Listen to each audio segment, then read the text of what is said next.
two things. One, I'm pretty sure that everyone's aware of Henry II, who had made the very popular, statement where he said, "Can no one rid me of this turbulent priest," or "No one rid me of this troublesome priest," which resulted in his knights going off and killing an archbishop.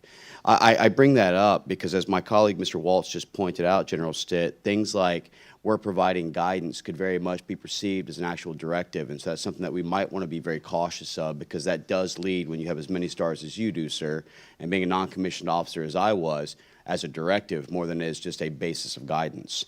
I'd also like to go back to General Burke, because I'm curious still on why there was no actual counseling, disciplinary actions, or at least something that had led to the statement of, you may need to be cautious with what you're saying because it's against our actual policies and how we run things. Why was nothing done after that statement? Sir, it's quite possible that conversation like what you just described did happen. On record and it's in her file? I'm not aware of it.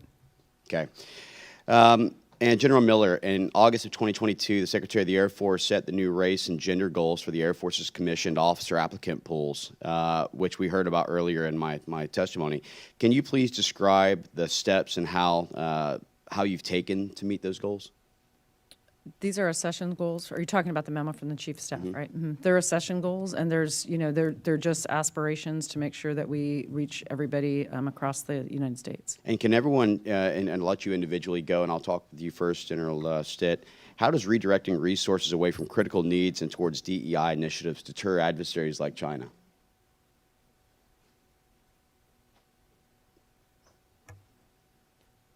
I believe that our force today is ready, sir, to answer the nation's call and take on a peer or near-peer adversary around the globe.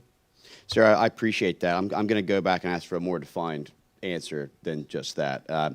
How does redirecting resources away from critical needs towards DEI initiatives help prepare us for China? Representative Mills, in order to give you a more detailed answer, may I take that question for the record, please? Please do. Vice Admiral. Congressman, thanks for the question. The Navy is focused on making it a place where all Americans can see themselves succeeding. To do that, we want to be an inclusive environment. We want to make sure that every American who can meet the standard has a place in the Navy, because we know the people are the ones that will fight and win our nation's wars. So that's what we're focused on. You're talking about inclusiveness as if that didn't exist. So I guess when I was in the military, then it didn't exist back then, and we had to frame an entire funding pool towards DEI to ensure inclusiveness that didn't exist previously?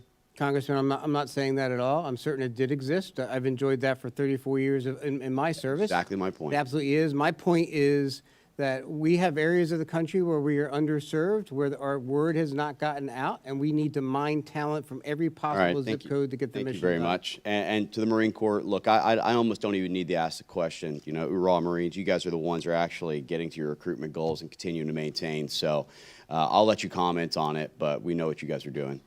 Thank you, Representative.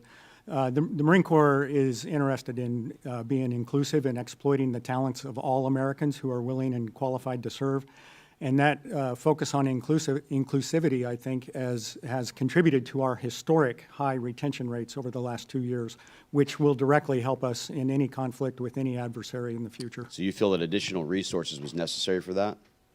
I don't know that they were additional. I think we already were resourcing. Well, I can tell you by the line items, it was definitely additional funding. Mr. Mills, in the interest of time, we will never make it to votes if we don't leave all right now. So I want to thank all of the panelists. I'm going to save my closing statement. A very important conversation today.